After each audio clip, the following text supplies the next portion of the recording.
What is going on, my patrons? I'm here. I'm sorry that I have taken off. Oh, $10 super chat for One Hope. Yes, thank you, One Hope. Y'all, I'm so sorry. I took so many days off. But when you get a new toy, not only for business, but you can actually have fun with, well, you know, you get a little carried away. So I've gotten carried away a little bit.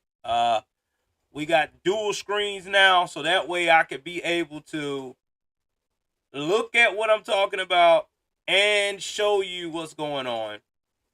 What other upgrades?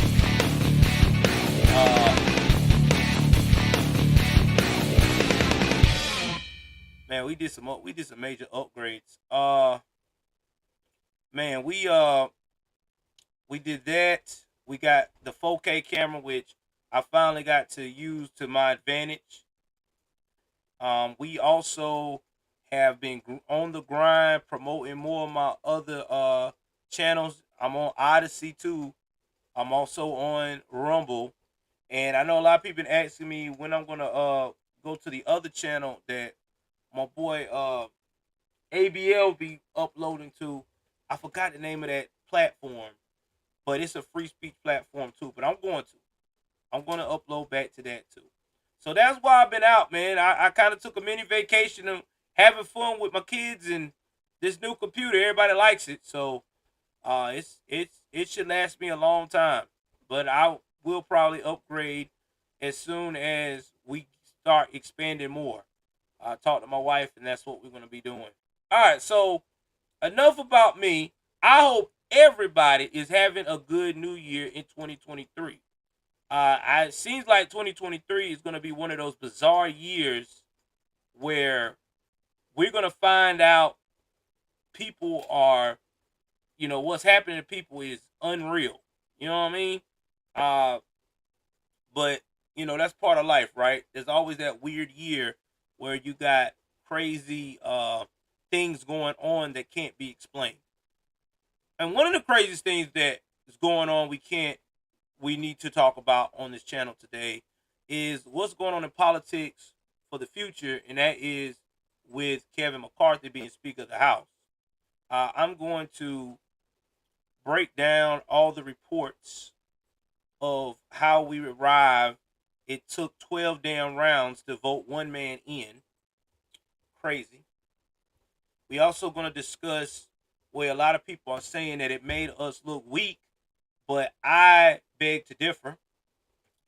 And we will also hit other political news as we go along as well. Oh, by the way, not only political news, we are also going to be talking about uh, Aaron Hernandez, the football player that murdered the semi-pro football player and allegedly killed himself because of CTE, former ex-wife. There are some reports coming out that she hasn't been doing the right thing by the daughter that they had together, trust fund, which I'm not surprised. These baby mama terrorists, we talk about it all the time. It's all about trying to look good and keep up appearances. Anyway, without further ado, enough of me talking. Let's jump into first things first. All right, let's go up in here and let's get this thing rolling. We're gonna be coming from a lot of sources today. Excuse me. Also, I am on Rumble. I repeat, I am streaming on Rumble. Please support the Rumble while you can. I know a lot of people don't know I'm on Rumble, but I'm on there doing my thing like always. So definitely check me out on Rumble. Let's see. We got some new people in here. Let me acknowledge some people in here I ain't seen in a while. Guy, the one. I'm glad you in here. I ain't seen you in a minute. Clyde Green. I appreciate you, Clyde. One of my biggest supporters. Thank you, brother, for coming in. So without further ado, let's go and jump into this thing, man. Let's get this thing rocking. Let's get this thing rocking.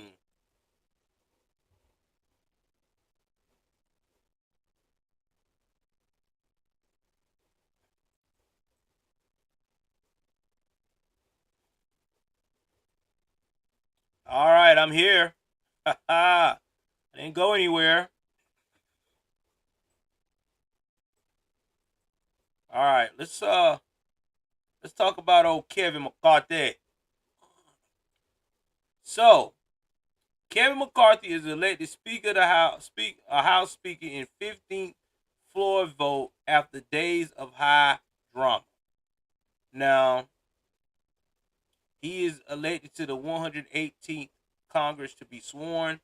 Now, what was crazy is that he was supported by Trump. So I'm going to play this clip of video right quick. And then after that, I will break down this article and give you my thoughts.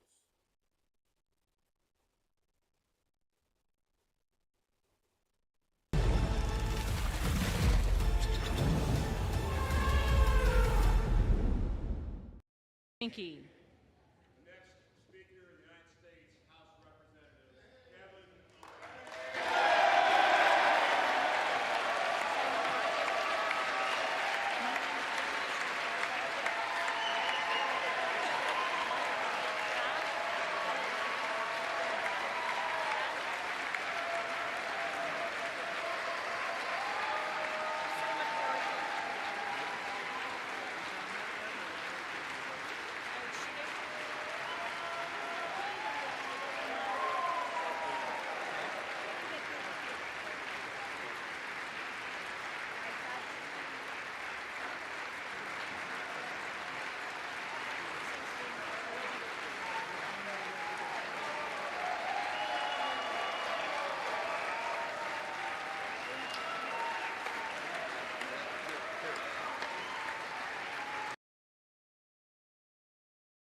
Yeah, I know. It's sickening. I'm with you. So after 15 rounds, days of BS, this guy finally got voted in. Now let's talk about his difficult road. So the becoming the Speaker of the House ended early yesterday morning. I want y'all to keep that in mind. After Republicans appear to have miscounted the number of votes they needed and left him one vote short of winning the gavel. Then quickly voted one last time to give him the win, with help him with some of his biggest detractors.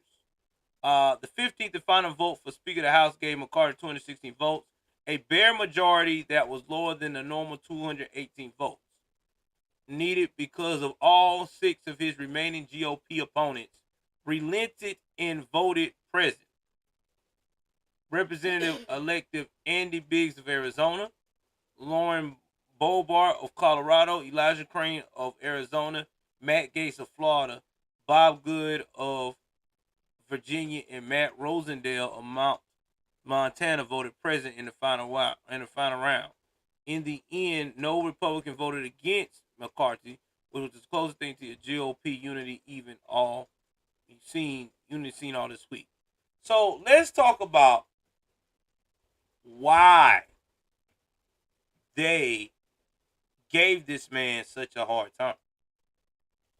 Kevin McCarthy is a part of the establishment, right? I mean, that's just what he is. He's part of the establishment.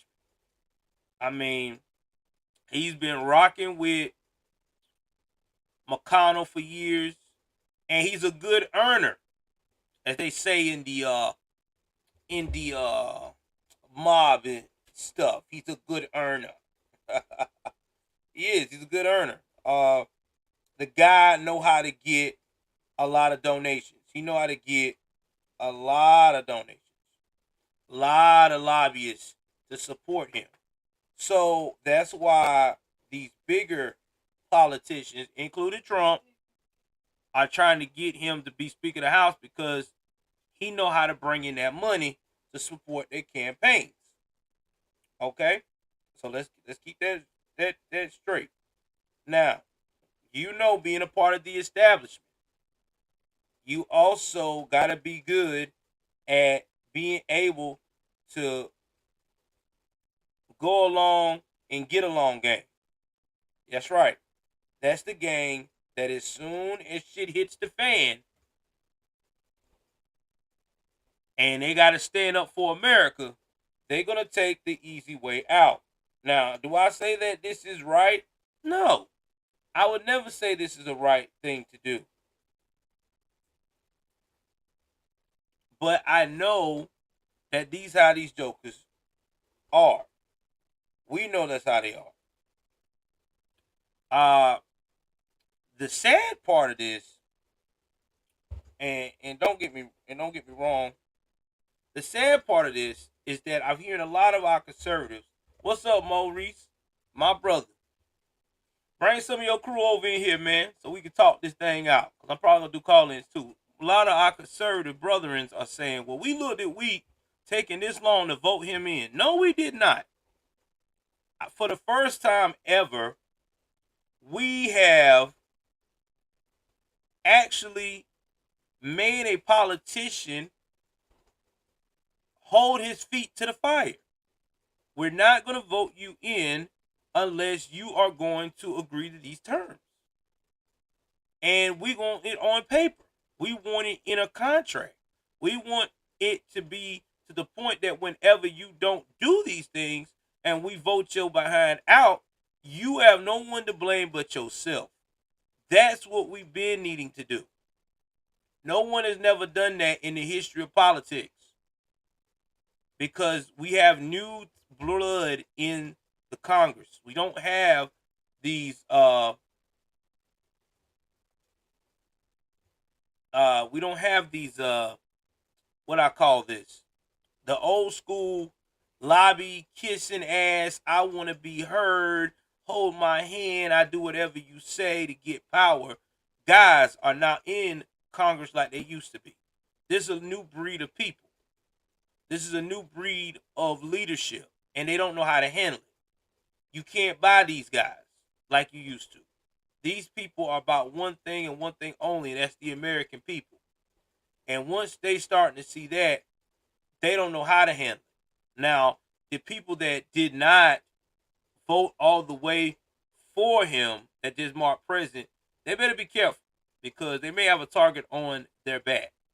Now, Lauren Boebert, yeah, I heard her and Marjorie Taylor got some beef going on, but Marjorie Taylor got some beef with a lot of Republicans lately because there are a lot of people saying she's not toting the line.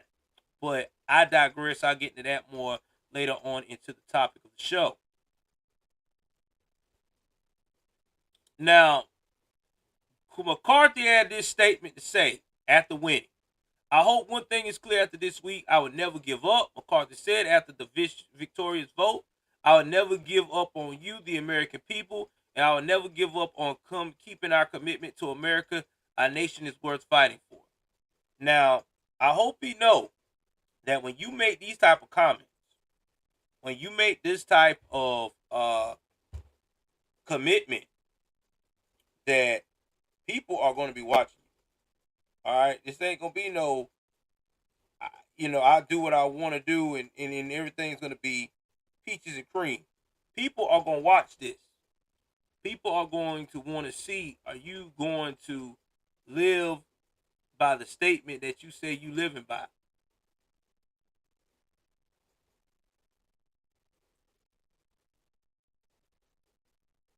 And that's facts.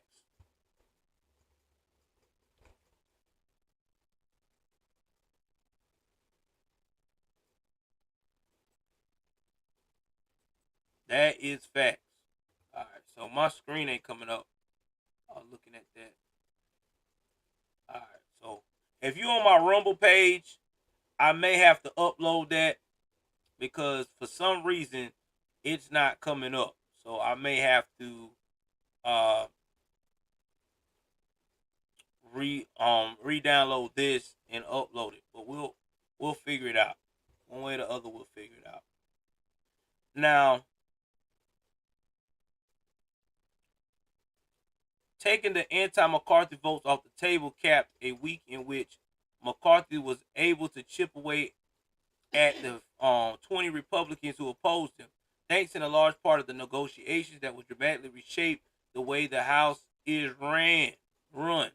Some of the most conservative members of the House said they got virtually everything they wanted out of the talks and started to break for McCarthy on Friday morning.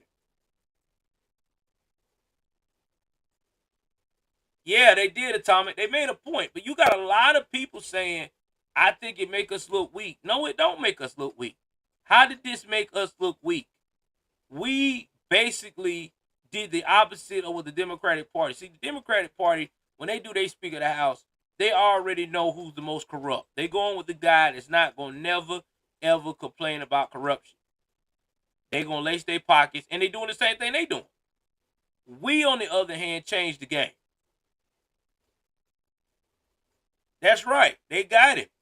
They got him by the nutsack. Look, player, you say you want to be a part of America, you want to make us great again, this is what you have to do. If you don't do it, we will hold you accountable. Yeah, but see, Jared, here's the thing about this time. McCarthy, all right, this is what happened. And I'm going to tell you what I'm thinking of my scenario why McCarthy finally got this Speaker of the House and why he was kissing Trump's finger in the ring. I know a lot of people say, "Oh, all you gotta do is go to Trump and push his ring and that's it." No, you ain't getting what I'm saying. Trump needs McCarthy. McCarthy needed Trump. But McCarthy, okay, hold on for 1 second.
I'm back.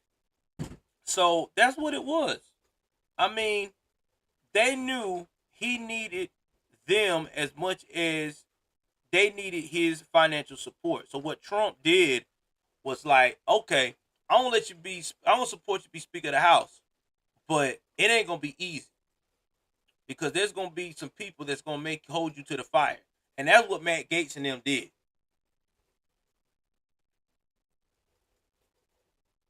Exactly, and that's what McCarthy had to understand. To get that position, he had to be held to accountable. And now this is how I feel like it's gonna go. It's gonna go real smooth, and I'm quite sure there's gonna be a lot of investigations that's supposed to be done the right way.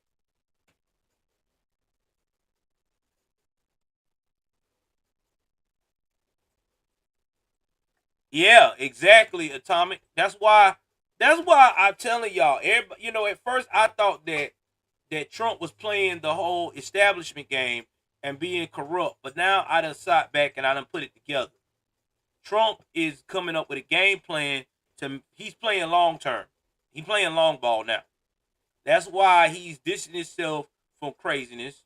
That's why he is being selective on where he's promoting his brand and how he's promoting his brand. And a lot of people ain't gonna understand that at first. Are we gonna lose a lot of supporters from it? Yeah, probably. Because people want him to be like he was before, abrasive, obnoxious, and upfront like he did the put it in your face type of person. But Trump now is being a lot more smoother. He's being more. He's doing subliminal work. Let's put it that way. Subliminal, because he done figured out that's the only way he's got a shot at getting it. So let's also talk about what else happened. Now, McCarthy agreed to allow a single lawmaker to make a motion to elect a new speaker, returning to the way the House ran for decades before the practice was eliminated under former Speaker Nancy Pelosi. He agreed to vote on terms limits and the abortion of a budget, adoption of a budget resolution that balances the budget in 10 years and a cap of fiscal year 2024 spending limit at fiscal year 2022 levels. McCarthy agreed to reject any negotiations of spending with the Senate until the Senate passes its own spending bills. He agreed not to increase the debt limit without spending cuts or other fiscal reforms, to set up a committee to examine the weaponization of government against U.S. citizens, and ensure no bills are brought up on the floor until at least 72 hours pass. And he agreed to give 3 members of the House Freedom Caucus 3 seats on the House Rules Committee, which sets the terms of debate for all legislation headed to the House floor. I'm telling you what is going on.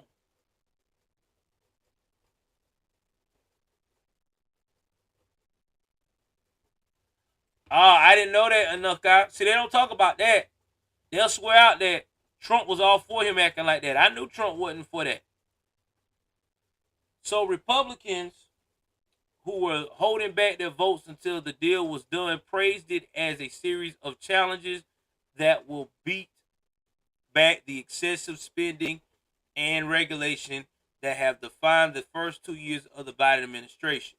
We are negotiating a historic conservative victory to finally stop reckless spending and debt from crushing our children and grandchildren, which is true. Now, here's what was comical. The Democrats tried to get Jeffrey. He could be a Nunkatai. He could be. He could be another tool. But here's the thing. If you can use that tool in a positive manner, then why not? Because we already know that the Dems right now are starting to back away from all these other loyal rhinos they had before. But that's just another day for. It's another comment for another day. But let's focus back on what I'm saying. All right. Let me get my train of thought right here that I was talking about. Jeffries. So the Democrats thought that the Republican Party could not figure out who they wanted to be the Speaker of the House. So they tried to slide in Jeffries. Now, we all know Jeffries is a piece of shit. Man ain't worth nothing. Sorry. I'm just being honest. He sucks. He has not done anything for the American people but cause more grief and harm, especially in his own area. He ain't cleaned that up. But yet still, they were trying to vote him as Speaker of the House. I would have rather have the dude that always challenged them for West Virginia. I forgot his name. I would rather for him to be Speaker of the House. They were going to have a damn Democrat. But we already knew that wasn't going to happen. So even though he got his 211 votes from all Democrats, yeah, that was not going to happen. We came through in the clutch. Now, let's talk about some other things about political things that's going on concerning McCarthy. Now, we're going to talk about Gates and Bobart. Now, Gates and Bobart really was on Hannity and they had a lot of drama with this whole Speaker of the House thing. Now, a lot of people can tell you that Matt Gaetz caused so much drama that he was about to get in a fight with one of the representatives. Okay, but at the end of the day,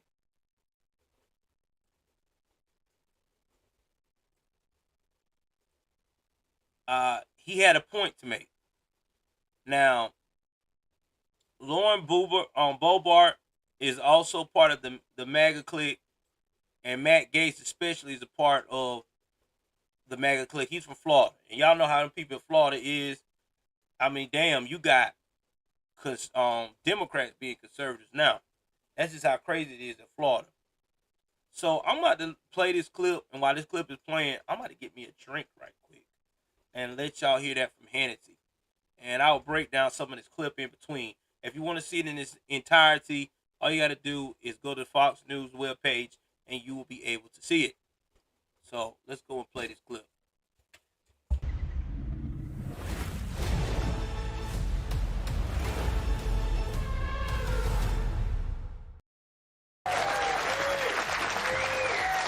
Welcome back to Hannity. We continue with our live studio audience. It's Friday night.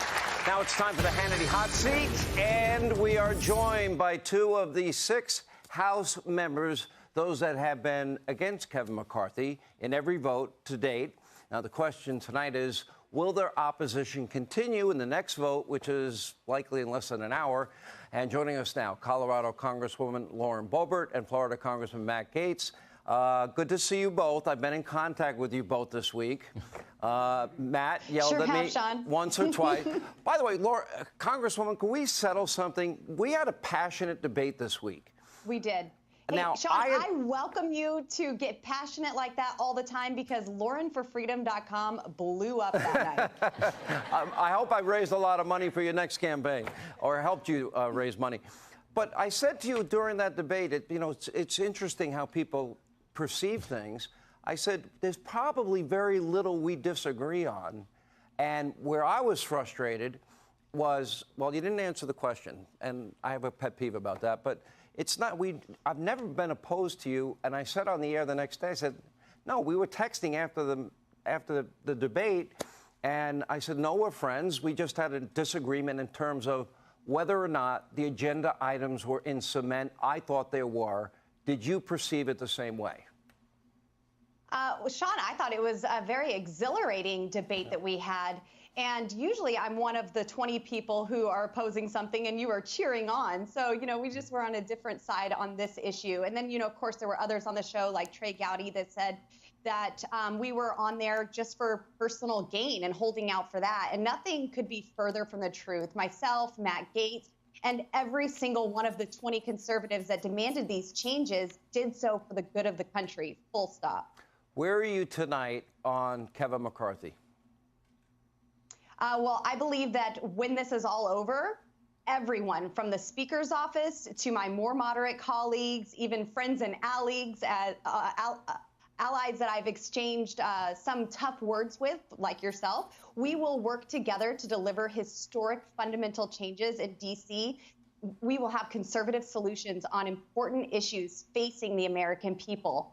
So we'll see how tonight goes. I think that there are some things that we need to get locked in and make sure that we are able to deliver on these promises. Are you confident, say, by Monday, the latest, that this will be over and Kevin will be the speaker and you will have the assurances that you need that all the agenda items you have campaigned on and that you fought for are going to be implemented by the new Congress? I sure hope by Monday we see something, something that is promising to deliver for the American people. And I truly believe that after months of the negotiations that we've seen and a few extra days even of being assembled on the House floor, Republicans are going to be far more prepared to lead and more prepared to govern than ever before. Matt Gaetz, where are you tonight? Well, Sean, this has never been about me or Kevin McCarthy. It's about the American people. And the American people want to know that the rules of the House of Representatives would never allow something like this terrible, horrendous, omnibus bill to ever pass ever again. And that's what Congresswoman Boebert and I have been working on. And while I know that sometimes these discussions can be a little awkward up front, I guess it's like a prenuptial agreement that you'd be preparing. Sometimes there can be some uncomfortable moments in the preparation, but it can be necessary. I am excited and encouraged. I am grateful that Speaker-designate McCarthy has been so receptive to each and every change that we have demanded. And Sean, we're at the stage right now where I'm running out of stuff to ask for. I mean, read the bills, have a balanced budget, have a border plan. Yes. Kevin McCarthy is agreeing to all these things. And again, it's never been about him. It's been about draining the swamp, making this a more honest, transparent, open place. And we may have a few finishing touches. We may be able to get this resolved tonight, but I am proud of the entire Republican conference, and we're going to be stronger and more unified and more able to hold this administration accountable because we have had these early moments of sorting things out. So we had communication in December, pretty early in December, and you're free to talk about anything you want. And my admonition to a number of people, because I saw all of this coming, I would have preferred that it happened before January 3rd. We ultimately seem to have gotten there. Was I wrong in anticipating that this was headed in this direction? Would it have been better to maybe do it behind closed doors? Well, Sean, I love you, but if I would have voted for Speaker McCarthy when you asked me to on Monday, we wouldn't have the spending caps. We wouldn't have points of order available for members. So I would say you may love me, but that's not what I asked you. We did very well driving a hard bargain. What I said was, correct me if I'm wrong, I wanted everybody early on, way before January 3rd, to get in a room, lock the door, check their egos, check your phone, fight it out behind closed doors, and be ready on January 3rd. Now, with that said, you know what? None of this has ever bothered me. I think at the end, if this would go on another week, I think it would drive the American people nuts. But ultimately, it is the agenda to save this country. This country's in a mess. The Democrats have run this country into a ditch. This president doesn't know what day it is. Look at the debt. Look at energy policy. Look at our borders, our southern borders. We need a united Republican Party to fight hard. I think we now have that. Is that a fair statement, Matt Gaetz? I really think that we are coalescing around that vision. I'm very optimistic about where we are right now. Good. But we simply would not allow business as usual to continue. And that wasn't personal toward anyone. That was a problem with Washington that existed under both Republicans and Democrats. And Lauren Boebert and I hear from our constituents that they want this town to change. And these fundamental changes, if we can get the finishing touches on them, they will far outlast Lauren Boebert and I. They will far outlast Kevin McCarthy, and they will be there to deliver for the American people and stop these terrible spending bills that are pushing our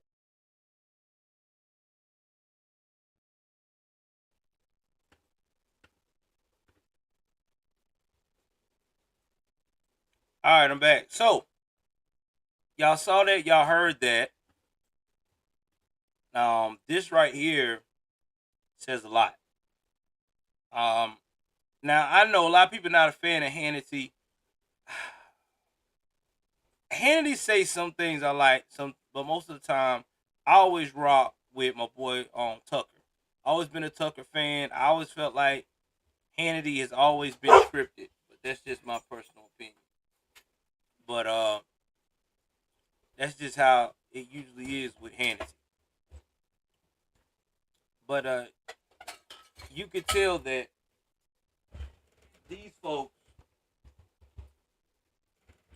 were trying to get something different going on here. And that's what we needed. We definitely needed something different. We definitely needed something concrete. Because right now, guys, in politics right now, it's just getting to be insane. I mean, it's just being honest about it.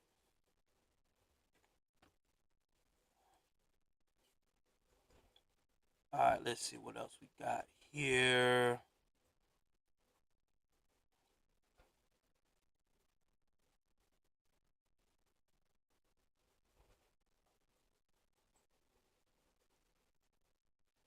All right, so we're going to talk about the border now.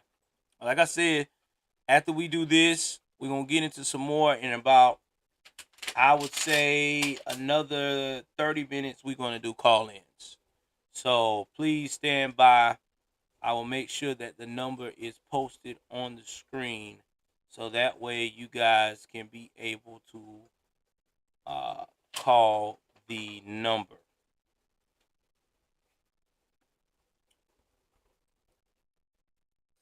So Border Patrol Union rips Biden's border visit. Says El Paso cleaned up just in time. Now, this is the CBP pushes back on reports that migrants reportedly cleared out of El Paso because of Biden's visit. Oh, Lord.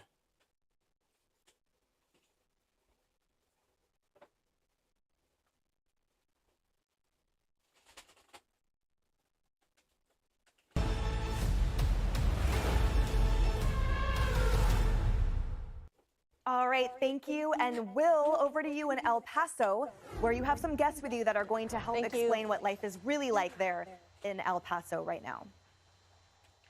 I do, thank you. So for the first time in his presidency, Joe Biden is visiting the southern border. Comes in today, and he's going to start right here in El Paso, Texas. And ahead of the big visit, the city is cleaning up migrant camps where thousands were living after being released by Border Patrol. Now, our next guests want the president to see what is actually happening. We've been having a fascinating conversation that's already begun this morning. It's Guadalupe Giner. She is El Paso County Judge candidate, and Rosie, a longtime El Paso resident. Rosie is not sharing her last name. I didn't make a mistake here. And we're going to get to why in just one moment Rosie is not sharing her last name. But let's just pick up what we were talking about a few moments ago, ladies, if we might. You both are essentially lifelong El Paso residents, both born just over there. Correct. In Juarez. Yes. And both, I think, made a real strong point to me. American citizens, that your families went about this process the right way. How did your family go about it, Rosie? My parents are from Mexico. I was brought here to Segundo Barrio when I was 4 years old. My parents got sponsored by their employers. And Guadalupe? Well, my dad joined the U.S. Army. They came first as residents, legal residents, joined the U.S. Army, and as a result of that, our entire family was able to become an American citizen. And you were both making the point to me, which you're first generation immigrants, and there's a presumption about the point of view you hold that you feel like is completely inaccurate. Absolutely. You know, there's an assumption that because we came here and immigrated legally that we're okay with this illegal immigration, and we are not. We are okay with immigration, but that's how we came. It's part of the American dream. We understand the want and the need to come to the United States of America. We're proud Americans. Yes, we are. But we want it to be done legally, and the assumption by a lot of people, this administration and our congresswoman, that we're okay with what's happening to our city right now is absolutely outrageous. And Rosie, help me understand what is happening to your city. What changes have you seen take place? Okay, there's a lot of criminal activity in my neighborhood. As soon as we got that 2,800, migrants coming in, it started. In October, I had a trafficking ring going on of human smuggling in my parking lot, in my apartment complex. November, a house got busted for trafficking migrants across the street. December 23rd, there was a fight between a gang of a group of Salvadorian and Venezuelan guys. They got arrested. On the New Year's Eve, a guy came from out of town and started pointing a gun at the migrants by the church. He got caught the next day. And till this day, as we speak, there's still human smuggling in my neighborhood. And you were telling me that's why, I mentioned it a moment ago, that's why you don't want to share your last name. Correct. Because I'm like right there. I want y'all to hear that. These people living by the border is seeing smuggling head on. Okay? They seen it in real time. And you got people like Biden and them saying the border is okay. Now, they cleaned up the streets to try to make it look like El Paso is just so normal.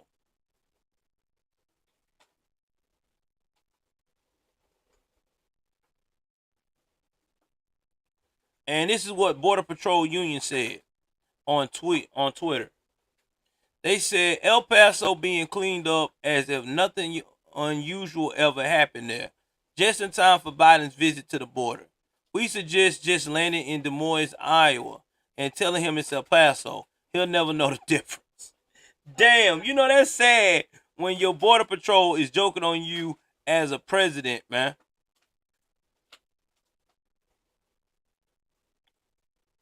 Now, the Union Suite followed a report Thursday by El Paso Matters that said large crowds of migrants have been detained by Border Patrol agents overnight Wednesday in downtown El Paso.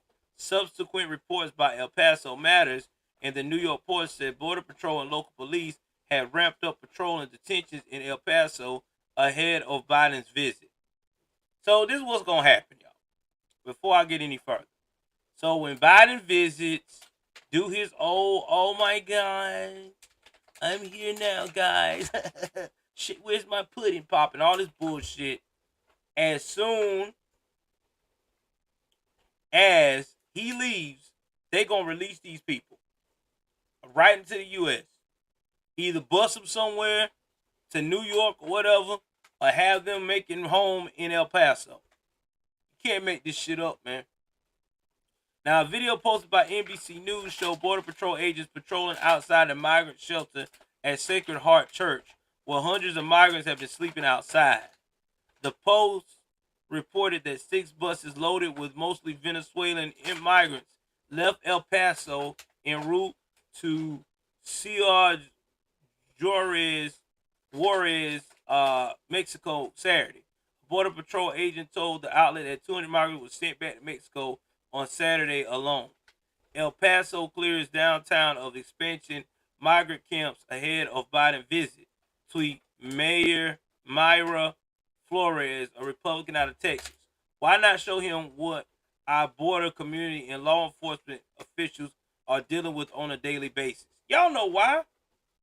It's them liberals over there. Liberal people always try to make it look pretty. They always try to put lipstick on a pig. You know that.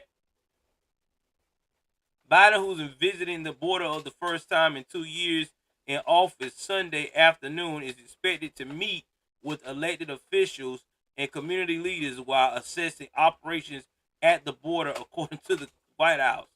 National Border Patrol Council President Brandon Judd told Fox News Digital last week that agents are beyond frustrated that the president has allowed the border crisis to deteriorate as it has. He's not coming to the border of his own accord, Judge said. He would have done that a long, long time ago. He's right. He's not doing it because of his own accord. You know what it is. Because you know, you now have Democrats, his consistency, his base. Now that they're upset, now you got Eric Adams. You got the governor of Colorado. He continued. That's the only reason that he's coming to the border, and it's 2 years too late.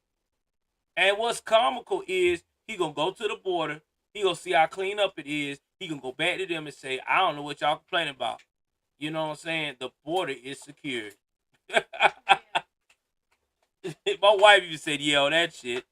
So I don't know why they cleaned it up. Why would you clean up a place that you know is being destroyed by migrants? You have a migration problem. Why are you cleaning up the streets? What the hell are you doing? I wouldn't clean up nothing. I would want him to see it raw time. Here you go, Biden. This is what you cause. Oh my God. Yeah. You want it cleaned up? Here. Go on and start passing some policies and start sending these motherfuckers back home. Because this is too much. And you want to end Title X. Man, stop. In response to migrants evading apprehension in El Paso area, the United States Border Patrol has increased the number of agents patrolling the area. A Department of Homeland Security spokesperson said the number of migrants, I want y'all to hear this now, encountered in El Paso is down 70% since mid-December, which might be a factor.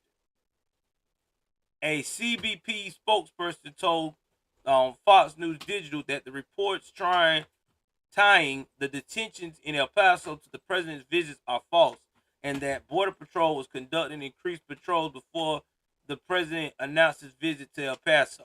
Bullshit. Y'all know y'all knew ahead of time he was coming down. I mean, he's got a team, right? They usually these type of events, you usually know 30 days plus ahead. So you can't tell me that they didn't know he was coming soon. Now all of a sudden, oh, we been doing it. No, y'all ain't. Quit lying.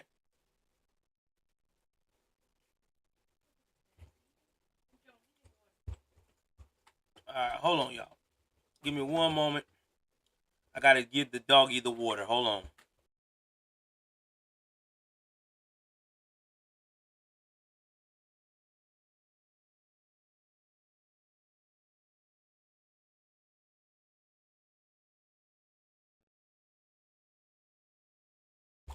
I'm back. I was making sure my dog had water. So, prior to Sunday visit, Biden announced an expansion of a humanitarian parole program for Venezuelan nationals to include Haitians, what? Cubans, and Nicaraguans. That program will allow 30,000 individuals a month from all 4 countries to be paroled into the U.S. for a 2-year period as long as they have a financial sponsor and pass other conditions. Those who attempt to enter illegally are made ineligible for the program. Guess who's going to be the financial sponsor of the program? You guessed it, the American people. Fucking crazy. I can't do it.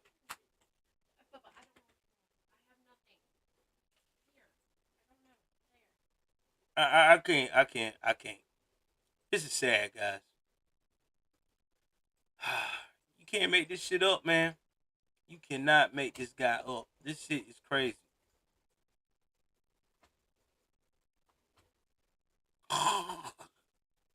And speaking of Mariakis, I'm not even going to dip into this article. I'm just going to tell you what this jackass is saying. He says he will not resign over border crisis. Insists he is prepared for GOP investigation. Slack is the first thing that I open every day. It's my operation. So, like I said, I'm not even going to read this article because this guy's a dummy. If they investigate his ass, he's going to be fucked. But I don't know, though. We know how how Republicans have done in the past. They will investigate somebody, find all the evidence on them, and won't do a damn thing. So that's probably why he's saying he ain't going to resign. They ain't going to do shit to me. We'll see. We'll see. We will see. Again, this shit right here is getting to be crazy. All right, let's go into the crime, some crime news here.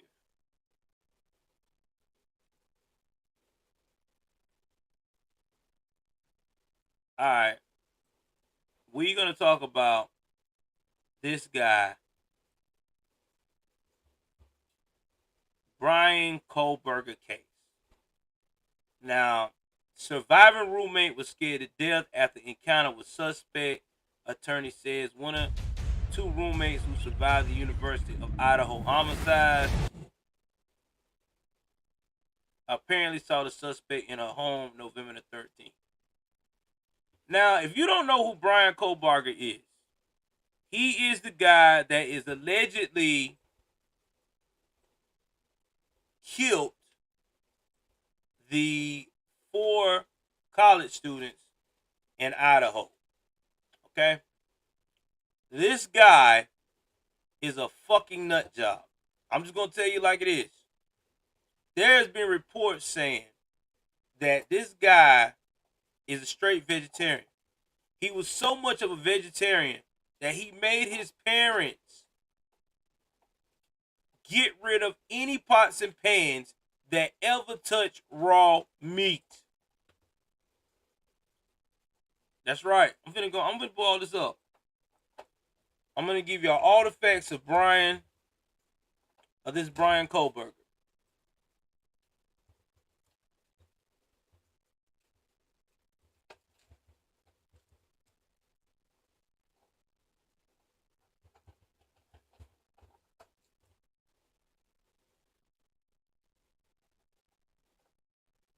Now, this is coming from people. You know, people be getting down in this shit here. So let's talk about people.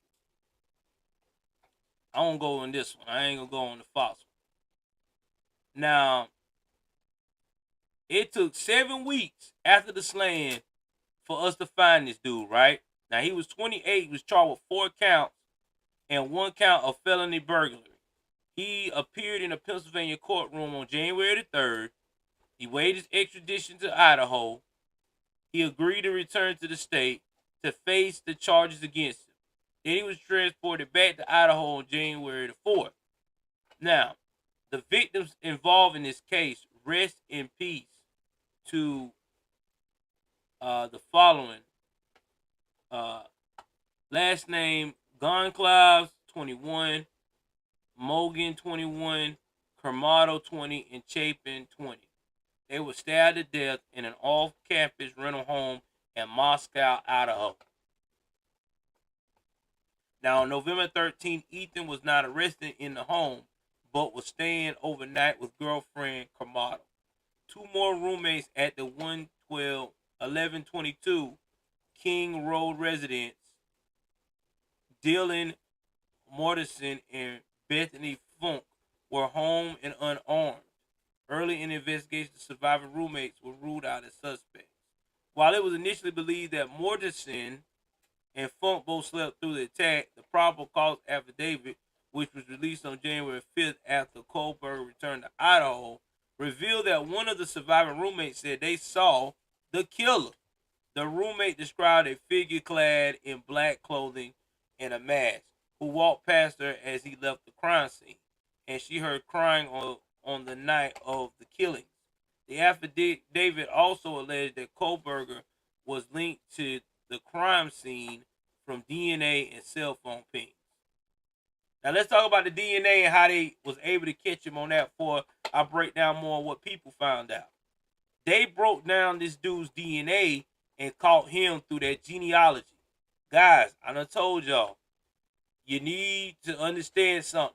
Genealogy is available to the police on these kits once your DNA. Now, I know they say that Ancestry.com, the police gotta have a search warrant and all this and that and the third, but I'm telling you now, I would not be surprised in the next 10 years that ain't even gonna work. That's all they got to do is call and ask for it, and it's a wrap. So all you cats out here thinking, well, my DNA ain't in the system, they can't get me. Don't matter. They gonna get that ass. Now, some of those who knew Kohlberger were taken aback because while others was not surprised at all. You know what I mean? So Kohlberger family broke their silence on Monday, January 2nd, telling people in a statement that first and foremost, we care deeply for the 4 families who have lost their precious children. There are no words that can adequately express the sadness we feel, and we pray each day for them. We will continue to let the legal process unfold, and as a family, we will love and support our son and brother. Well, I mean, what do you expect them to say? I mean, you know, that is their loved one accused of doing a horrific crime. You know, they know the damn man fool. You know, I mean, that's all they can say. We have fully cooperated with the law enforcement agencies in an attempt to seek the truth and promote his presumptions of innocence. Rather than judge unknown facts and make erroneous assumptions, the statement continued, we respect privacy in the matter as our family and the family suffering loss can move forward through the legal process. Meanwhile, the family of the victims expressed relief after Kohlberger's arrest, which occurred on the same day as a planned memorial for the best friends, Mogan and Goncalves. It was an amazing. They called him the night before the memorial. Such a blessing and relief for us all. Jesse Frost, a family friend of Mogan's, told People, I brought a little peace that day. It was one reason we waited to have a memorial, Frost added, noting that Kaylee's parents had hoped that a suspect would be apprehended before the memorial took place. Here's everything we know about Brian Klober so far. Let's break this shit down. Charles, where you been, Charles Turner, baby? Where you been, man? I appreciate you, man. I've been looking for you behind, man. Miss you, bro. About time. Hey, man. Somebody go ahead on. Let's bless these super chats a little bit, man. We've been having a good month. We've been averaging 300 each month in donations. So let's try to keep that up, man. Let's try to get about 3 or 4 more donations. You know, any little bit of help. Or if you can't, hit the like button. That's free. Definitely hit that like button. That's free as hell. All right, let's go right here. Kohlberger claimed he was shocked at the allegations against him. Monroe County, Pennsylvania public defender Jason Labar told CNN that Klobuchar was shocked a little bit by the act. Shocked a little bit. Listen, if you're supposed to be innocent and somebody tell you that you're accused of murder, I'm not gonna be no little bit shocked. I'm gonna be like out of my mind. I'm gonna be like, yo, you got the wrong dude. What is y'all doing right now? Hey, listen to me. I mean, come on. A little bit shocked? Stop it. Labar represented Kohlberger for the extradition procedures, but won't be his attorney for the criminal case. Told the Washington Post that Kohlberger would waive his right to an extradition hearing in an attempt to get closer to his exoneration. He willing to waive because he is looking forward to get exonerated, Labar explained. Those were his words. Whether that means he's innocent or not is implicit in saying he wants to be exonerated. That he's innocent. He didn't use the word innocent. Buddy, you're not going to get exonerated. The feds are involved. Key word, feds. Feds take their time and collect everything. They got your DNA. They got the car. They found out you changed the damn license plate on the car the day after the murders. They got too much shit on you, bro. And people talk about how weird you were acting and how you move out here in these crazy ass streets of Idaho and wherever you were staying. Yeah, man, it's a wrap. Kohlberger may have been bullied, but some allege he was a bully himself. Here we go, that bully shit. At least one individual who knew Kohlberger when they were young recalled Kohlberger as being quiet but friendly, and that he was bullied by peers over his weight. He was bullied a lot. It started because of his weight, and it was mainly by females. He was pretty big. Sarah Healy, who attended elementary, middle, and high school with Kohlberger in Pleasant Valley, Pennsylvania, told people he was very quiet, very to himself. He was very into his books. He was really sweet and really quiet. Others who knew Kohlberger didn't recall him being bullied at all. Casey Arntz, who was 2 years ahead of Kohlberger in high school in Pleasant Valley, said she didn't remember Kohlberger ever being bullied, and alleged that while Kohlberger was always nice to her, he actually bullied her brother at times. Uh-oh. Told you he was a bully. I know that he had anger issues, and he would have outbursts and stuff. I never saw him face to face. My brother said that when Brian would get angry with him, he would kind of gaslight him and get physically aggressive. Casey, 28, told people Brian never got physically aggressive with my brother, but he was the kind of person he would smash things or punch a wall or something like that. Yeah, intimidation factor. Casey added, I never saw Kohlberger being bullied. He was 2 years behind me, but apparently when he lost weight, some people are saying that he accepted apologies for the people that bullied him, and then other people are saying he bullied them right back. I think he bullied him right back. Casey's brother Thomas Arntz, 26, told the New York Times that he and Kohlberger's friendship ended after he began as a playful ribbing and jabbing escalated to mean-spirited bullying, including Kohlberger allegedly putting Thomas in a headlock. So, see, he was beating ass then in school. Okay, now, we know he's a bully. Let's talk about some other things that people are saying about this cat. He allegedly used heroin as a teen, okay? You don't know what heroin is. He liked to mess with that needle. Several of Kohlberger's classmates from his teens recall him being a heroin with some alleging that Kohlberger offered the drug to others before he went to rehab in 2013. Cat went to rehab. Lee Mack, who graduated from Pleasant Valley High School in 2012, told People she befriended Kohlberger after meeting him at a party. Brian never gave off red flags that I knew of. He was always weird. But what teen kid who's trying to find himself isn't weird, you know? Psych. Stop that shit. Flag on the play. There was a lot of people that would be weird when I was in school. But here's the thing. There is normal teenage behavior.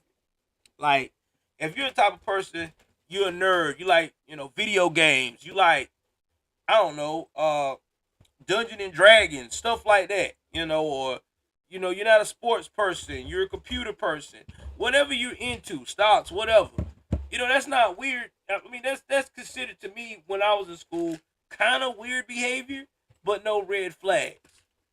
But it turns out to be normal when you talk to your parents. But weird is like, dude was, pressing himself to be with girls, or, you know what I'm saying, doing some Pete Tom shit. Yeah, that's weird, scary. Let's keep continuing what this fool say. She said, noting that Kohlberger briefly joined her friend group, but they grew apart after Kohlberger allegedly offered another friend heroin, a.k.a. that heroin. He offered my best friend heroin, and we just realized he was a little bit more far gone than we had expected to deal with, and so we had to end our friendship, Matt said. She added that Kohlberger later reached out to her 2 years after graduation. He said, hey, I'm getting clean. I want to do something really good for my life and for people. Oh, Lord. He has a degree in psychology. Why is it every killer has a degree in psychology?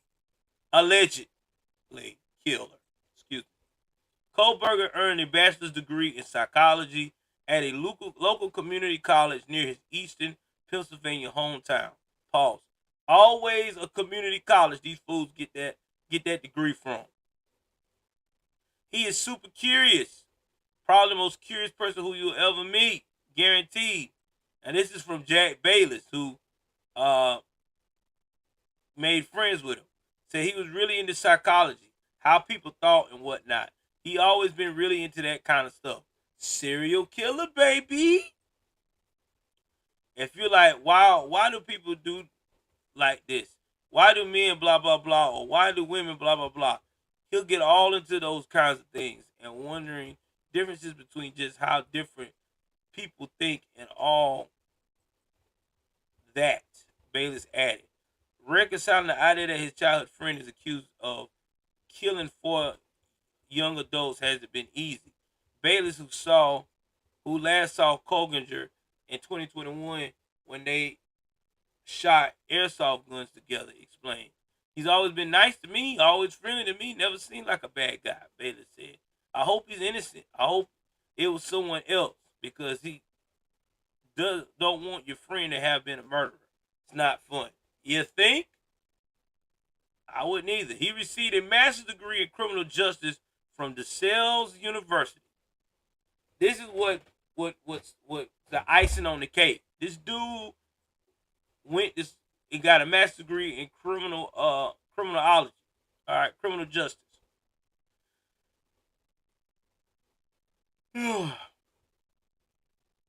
Now, while studying at DeSales, Kohlberger posted a since-deleted call on Reddit for ex-convicts to participate in what he said was a study sanctioned by the university on how emotions and psychological traits influence decision-making when committing a crime.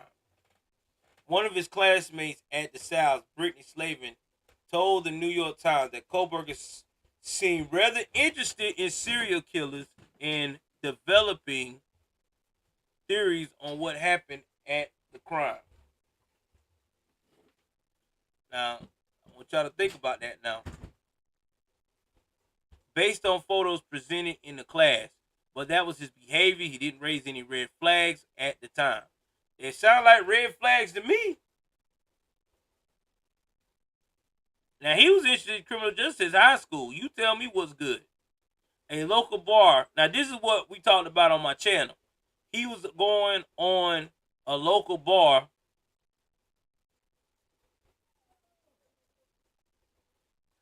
All right? I want y'all to listen to this very carefully.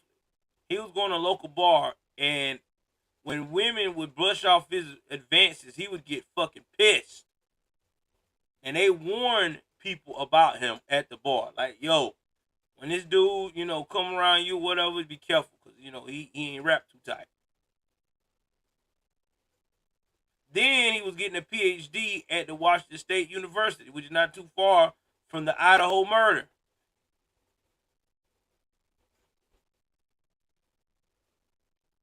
Then he was a teacher assistant at the university.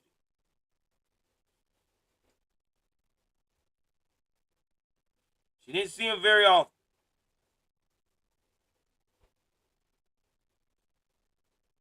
And he was pulled over twice on a road trip.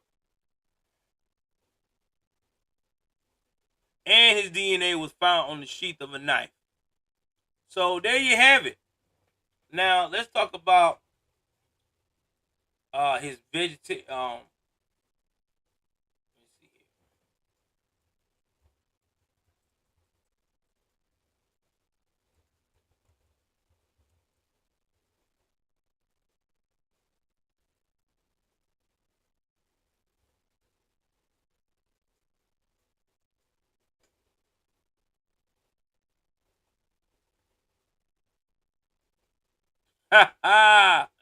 Now, this is right here, SK Pop.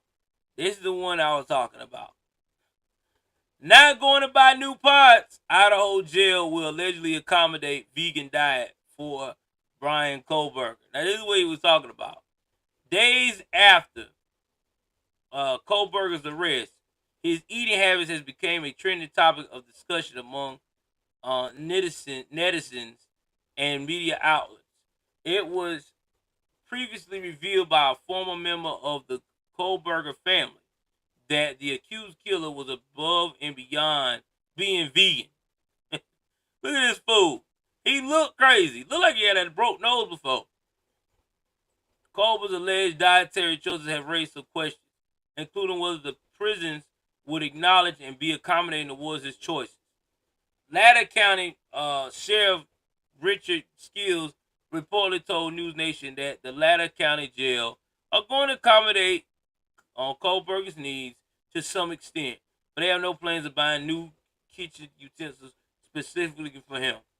All right, I'm finna help you out there, freaking Kohlberger. All right, you are in jail. You do not get the Hilton touch, baby.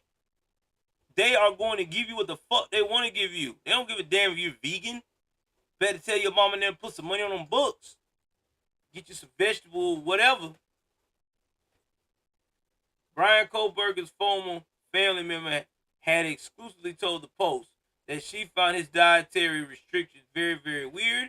And above being a vegan, the aunt who refused to identify herself said his aunt and uncle had to buy new pots and pans because he would not eat from anything that has ever had meat cooked in them. Shit! The alleged relative has claimed that Brian Kohlberger's behavior has worried the entire family. According to reports, Kohlberger's stay at the Latter County Jail has been otherwise ordinary.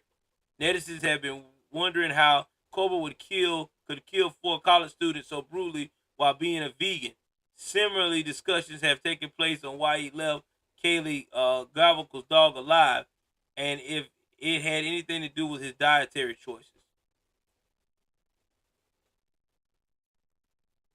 Damn, they were in vegan restaurants. Damn.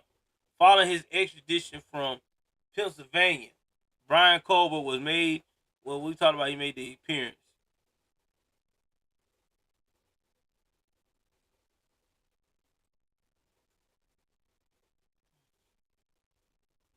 Yeah.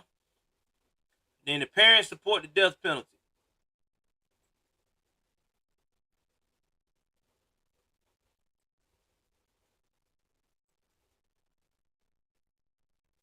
So everybody said the affidavit that they received, he's an idiot. He's not smart at all.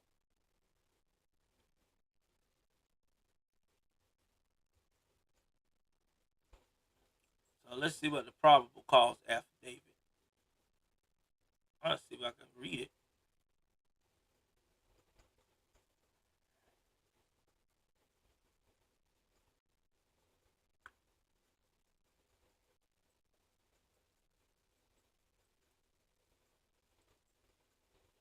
Can't blow it up.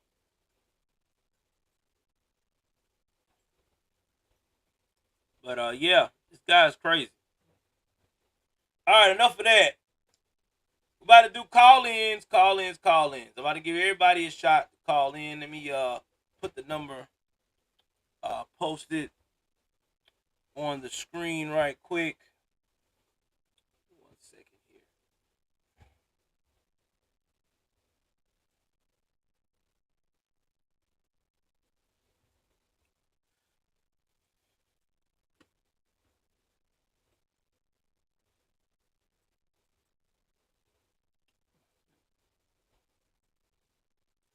Get it popping right quick.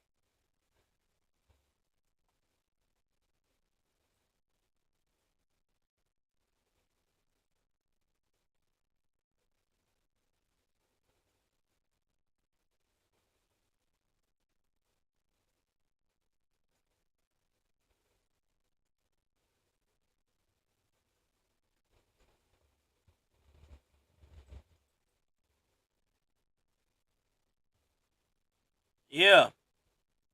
Yeah, I knew he was on the same views I was on about that. That dude, yeah, that dude wasn't going.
Give me 1 second here.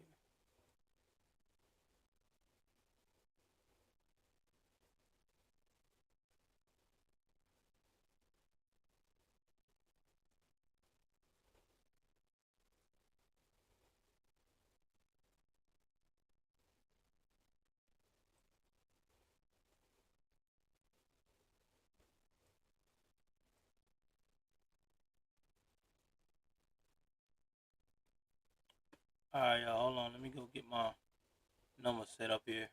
1 second. Still trying to figure out this shit. All right.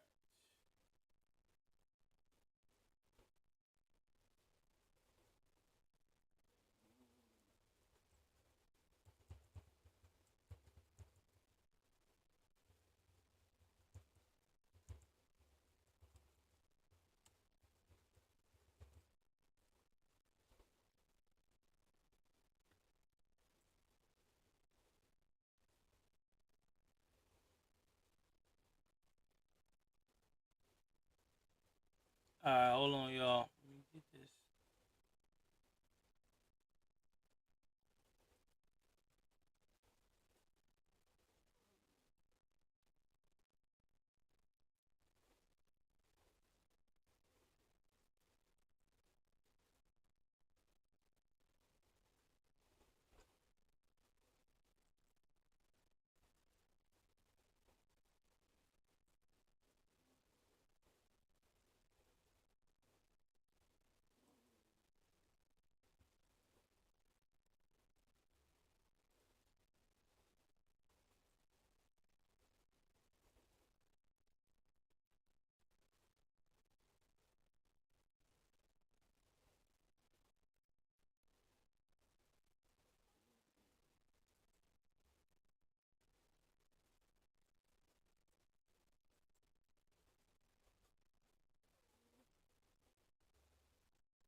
I'm putting a number in now, guys. Give me 1 second.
Hold on. I'm trying to see if it's not showing the number.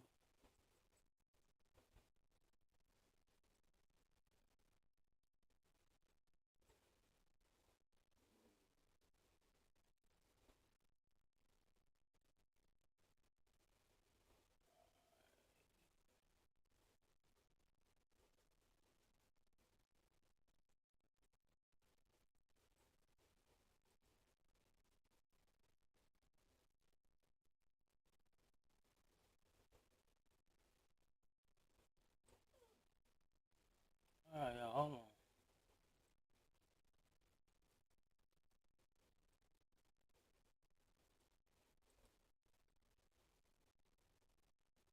All right, I found it. All right, here we go. Calling in right now. I'm gonna put it across my screen. And we're about to switch over to the main camera. Anybody want to call in?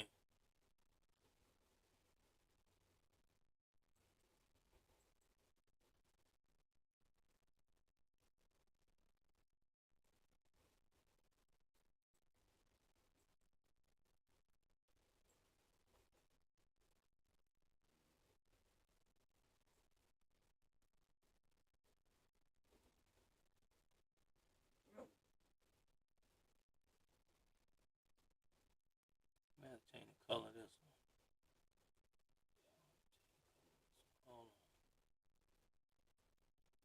Hold on, guys.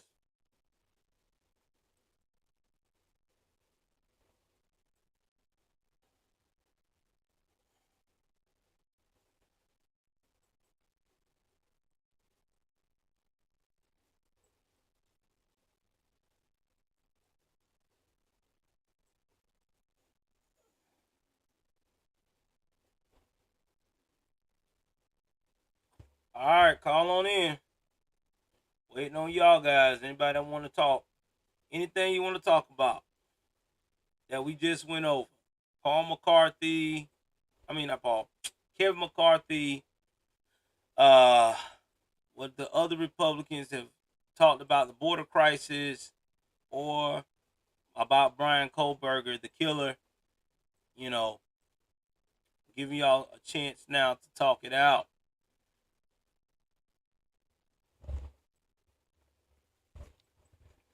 So, look and see anybody calling in.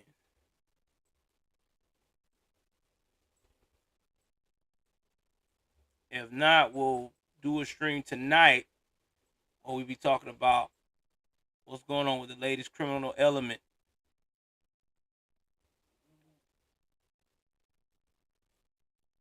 Yeah, Tommy, I'm with you. Let's get this party started.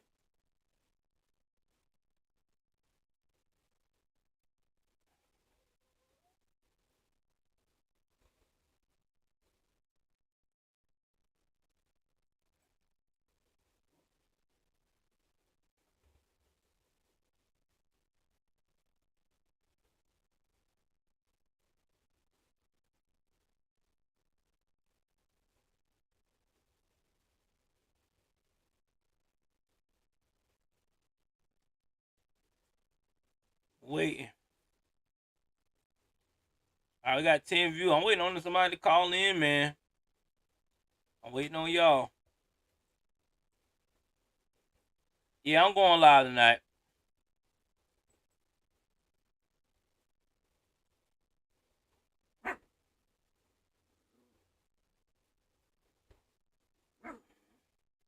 You said it in a nutshell. Got people focusing on themselves.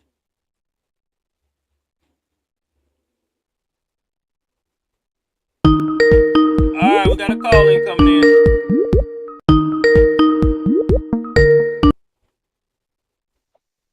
What's going on? Welcome to the show. Hey, Joel. Hey, Joel. What's going on, man? How are you doing, bro? It's Charles. What's up, Charles? The infamous Charles in the building, guys. What's going on, brother?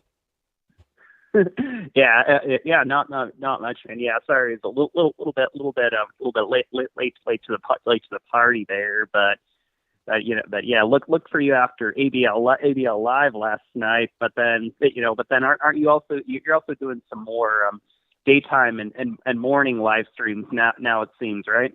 Yeah, man, I'm getting it in as far as I can, man. I'm getting it how I live right now. I'm trying to get everybody included.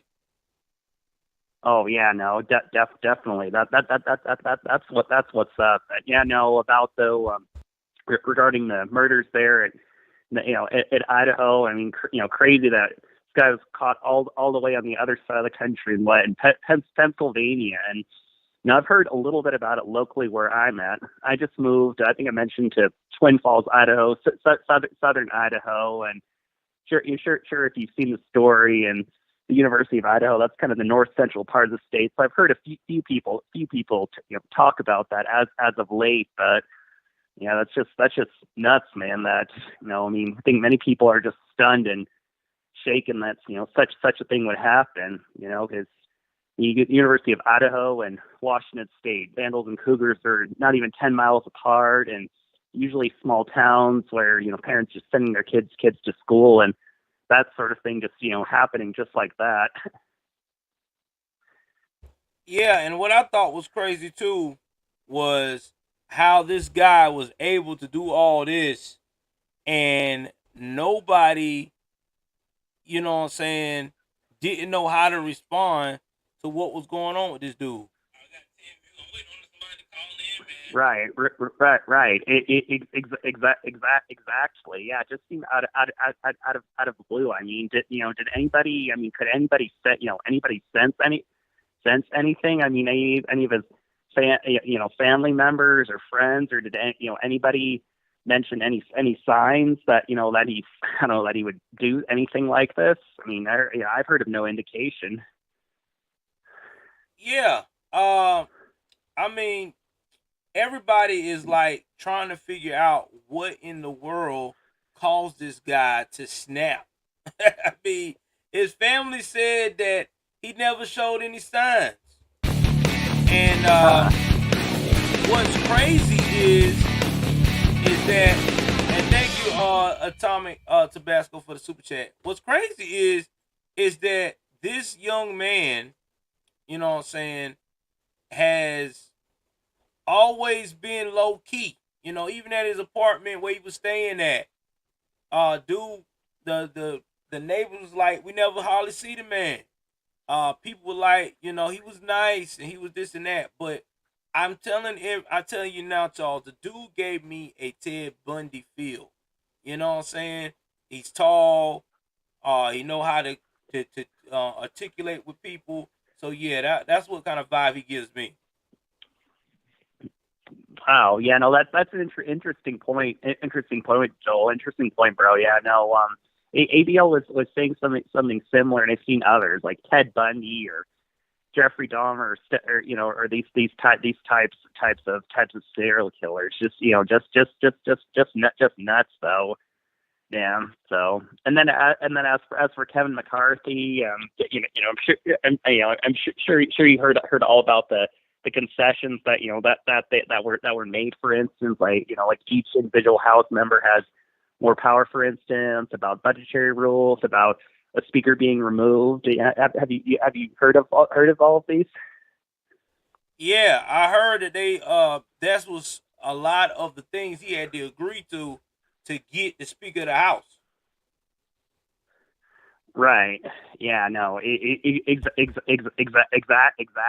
I mean, people can say about, oh, who else would have gotten the votes? Well, no, that's not the point. That's you know. I mean, that may seem like a valid point. I mean, if no one else would, but it just shows about how deep the problem is, and it's good people are taking a stand, and it isn't just for their own interests. It's because people are tired of business as usual to swamp. It's not just left versus right, Democrat versus Republican. It's it's Republican. It's the establishment and the uniparty versus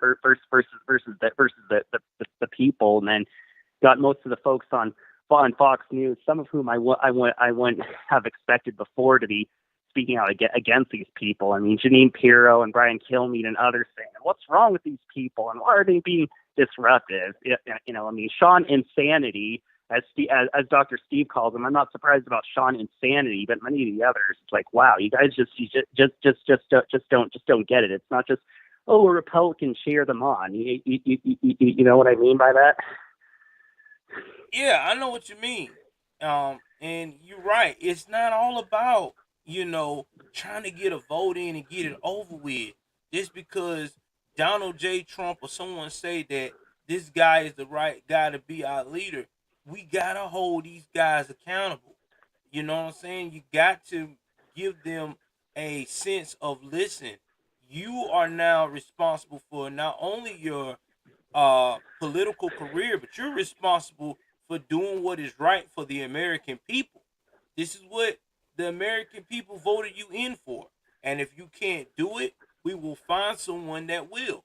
And I'm glad we got these type of politicians, the new school breed that's in there now. Because the old school breed, they were all about lobbyists, doing the shaking their ass or whatever they can for the donation. They wasn't about the people. So I am so relieved that we finally got someone that's for the people. Right.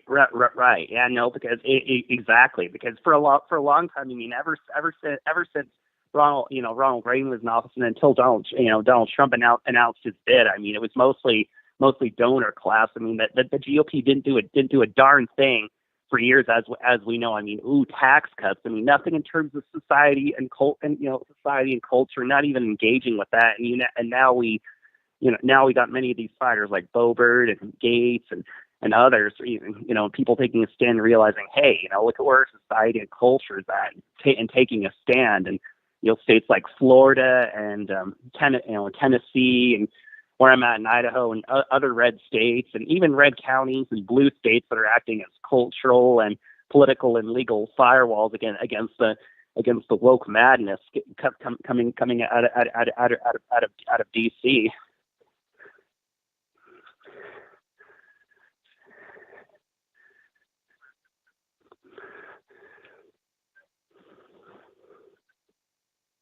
You're right. I mean, we got to stand firm on what we believe in. I mean, this is good versus evil. And if people cannot understand that, I don't know what to tell them. Because what I just witnessed today was impeccable. I mean, witnessed this week was impeccable. A lot of major political content creators have said, hey, man, I think we looked at weak. We did not look weak. I feel like that we looked at very strong. We looked very positive, and we look like a party that is taking back what is right for the American people. So I am glad that these 20 folks stood up, and I'm glad that the last 5 voted present, because they're making sure that he knows that we're watching you. And if you don't do what you're supposed to do, we are going to raise hell. So I'm cool with it. I really am. Definitely, most certainly raise hell. And to quote Mr. Bryson Gray on this, we will never beat the left if we try to beat the left. Oh, they won't. They will attack us. They won't say it's and they won't do. Who even cares? Don't even worry about that. I just say, not literally, but figuratively, just steamroll them in a way. Just screw them, ignore them. Do what we know is right, and have a spine, and a backbone. I mean, as is noted, people that are supposedly on our side, but not really, really attacking and demonizing them. So to attack if the quote the other side, what have you, is bad mouthing them. I mean, they're going to do it either way, because they can't actually defend their positions. They haven't had to. They're not used to some to too many people challenging them and pushing back. So it's about time. And the House, though with the bare majority, we've got that. I mean, maybe actually investigations like with Fauci and others. We'll see how that goes, because of course unfortunately we've got the friggin' turtle as our minority leader, and then we got Romney McDaniel. As I mentioned, one of the other mix, Romney McDaniel, because it should be known, even though McDaniel's her maiden name, she likes to pretend, I'm sure, that she's different from her Uncle Mittens. But it's like, lady, you're not much better than your Uncle Mittens. You're just as much part of the problem. Yeah, you know what they say. Birds with similar feathers flock together, baby. That's just what it is. That's just how it is. Yeah. I want to appreciate you for the call, Charles. I'm going to go ahead on and wrap it up just in case somebody want to call. But yeah, that's what we're doing. We're doing 10-minute calls so everybody can be able to, talk about their feelings of what's going on in the nation. I appreciate the call, brother. And thank you once again for the donation, like always. Yeah, you're welcome, Joel. I'm glad you, bro. Thank you for taking my call, man. I appreciate it. Anytime, brother. All right. Talk to you later. Okay. Bye-bye. Damn, that was a good call, man. Shout out to Charles, man. Charles is a legend over here. Charles is a legend. Him and Bob, Atomic Tabasco, all you guys are legendary. Y'all been rocking with me for a long time, and I appreciate that, man. I really do. I appreciate everything that y'all do. I really, really, really, really, really do. So, let's see. I got time for a few more calls. Anybody else want to call in? But yeah, Charles, we just started doing the call-ins, man. We're just testing it out, see how it goes. So far, we've been getting pretty decent amount. I'm not like ABL. I ain't got like what I'm saying, 100 people trying to bust through the line at one time. But it's cool. You got to crawl before you walk. So everything takes time. That's why I'm not worried about it. All right. Let me see what we got going on here. Well, I guess we ain't got no more other calls coming in. So I'm going to go ahead on and take the number down, because I know people are probably not in the calling mood this early, and that's fine. We'll do it again tonight. Anybody want to call in, we definitely will do a stream tonight.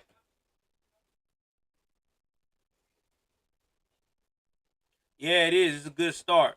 So we will definitely have more tonight. So tonight we're gonna go on crime news. Oh yeah, Claude. I ain't worried about it, Claude. We'll get there. We're gonna be on crime news tonight. We're gonna talk about a lot of crime that's been going on in the society today. Now, if you was on my Rumble page, I'm gonna have to upload this whole stream over there, and I will sometime today. But yeah, we got a lot to talk about, man. We also gonna dive deep in to the 6-year-old. That's gonna be the talk of the night, so I need y'all to really get that out there, and let's try to get about 20 plus in the stream, because this is gonna be a real serious topic. We're gonna talk about the 6-year-old that took a gun and fired at the teacher. Okay, we really got to talk about that. That is very, very huge on my mental. This is something that needs to be discussed. Also, if you're not busy, Monday night, I will be streaming the NCAA football championship, Georgia versus TCU, on my sports channel. That's right. It'll be on my sports channel. So if You follow me on my sports channel, which is All American Sports Network. Holla at your boy. I'll be streaming it. It'll be live. I won't be showing the actual play for plays, but I will be going over play for play, talking about some of the play calling, some of the important highlights of the game, and we'll be talking about during that broadcast of some of the eligible people that are going to the draft and what their picks could be. So either way it goes, guys, please like, share, and subscribe if you done been at this point of the broadcast and stayed that long and looked at it in its entirety. And also, too, if you didn't get your chance to support today, you can go down to my descriptions below. There's options to support that way. You can always give me a super thanks. Super thanks is right there. And if you can't do any of that, just give me a like and a share, man. It's free. It don't cost nothing to do a like and share and a comment. All right? Again, please like, share, subscribe. We love you guys. Take care of yourself and each other. At this point, I'm taking my black ass to get me some lunch. I'm out.